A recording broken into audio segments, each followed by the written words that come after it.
भी हैं और साफ तौर पर चाहे हम पहले चरण, दूसरे चरण, तीसरे चरण, चौथे चरण को देखें तो उसमें भी ये मुद्दे काफी प्रभावी रहे और पांचवा चरण भी कहीं ना कहीं इससे मिलता जुलता है। हम सीधे आशुतोष का रुख करते हैं। ग्राउंड जीरो पर हमारे संवाददाता हमारे साथ जुड़े हुए हैं। आशुतोष, अब सीधे आपके पास आऊंगा। ये बताइए कि अब 7 बजे से लेकर 9 बजे तक क्या कुछ बढ़ोतरी नजर आ रही है? लोग वहां पर किस तरह से पहुंच रहे हैं? माहौल कैसा है? और साथ ही साथ जो शैलेंद्र बात कर रहे थे जिन मुद्दों की, वो मुद्दे वहां पर कितने प्रभावी नजर आ रहे हैं? बिल्कुल, मैं मुद्दों की बात करूंगा और मतदान का प्रतिशत 2 घंटे में क्या कुछ निकल करके आया है यह भी मैं बताऊंगा। अभी थोड़ी देर में हमें प्राप्त हो जाएगा। लेकिन सबसे पहले बात उस मतदाताओं की, उन मतदाताओं की जो घर के अपने सारे कामकाज को छोड़ करके यहाँ मतदान करने के लिए आई हैं। क्या नाम है आपका? सावित्री।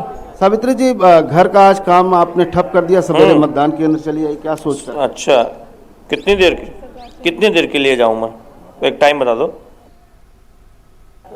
चुनने के लिए आप जो है अपना कर्तव्य निभाने के लिए आई हैं। क्या नाम है बेटा आपका? निधि।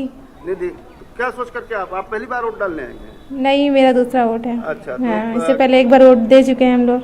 अच्छा। एक अच्छी सरकार और विकासशील सरकार चुनने के लिए हम लोग यहाँ पे आए हैं और चाहते हैं कि एक अच्छी सरकार बने। आपने भी वोट डाल दिया? जी, हमने भी डाला है। घर का काम आज ठप कर दिया? हाँ, पर हमें बेटर सरकार चाहिए, अपने अच्छी गवर्नमेंट चाहिए, तो उसकी सुविधाओं के लिए हमें करना चाहिए वोट। यह हमारा अधिकार, हमारी रिस्पॉन्सिबिलिटी है इंडियन अच्छे सिटीजन बनने के लिए। आपने भी वोट कर दिया? जी। तो आपने भी सारा काम हाँ, अपना काम बंद करके आए हैं। हाँ। क्योंकि हमको अच्छी सरकार चाहिए, अच्छा भविष्य चाहिए अपने बच्चों के लिए, अपना चाहिए, तो इसलिए तो टालना ही टालना है।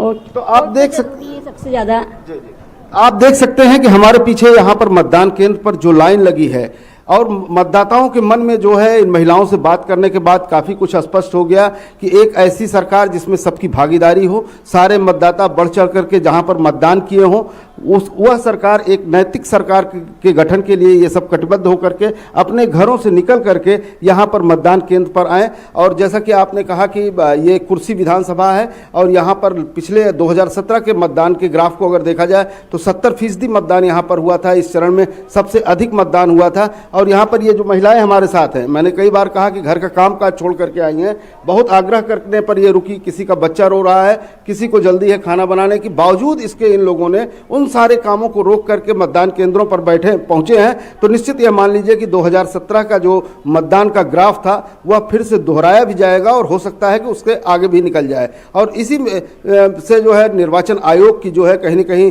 सफलता दिखाई देगी। जिस तरह से ये लोकतांत्रिक महापर्व होता है, इस महापर्व में चुनाव जो है एक त्यौहार की तरह है और इस त्यौहार में जब सबकी भागीदारी अधिक से अधिक होती है तो निश्चित रूप से जो हमारी संवैधानिक आस्था है, लोगों को दिया गया जो मताधिकार है, उसका भी प्रयोग करके एक अच्छी सरकार का निर्माण होता है और जो है सारे लोगों के जो है मनोदशाओं को पूरा करने वाली एक सरकार बनती है।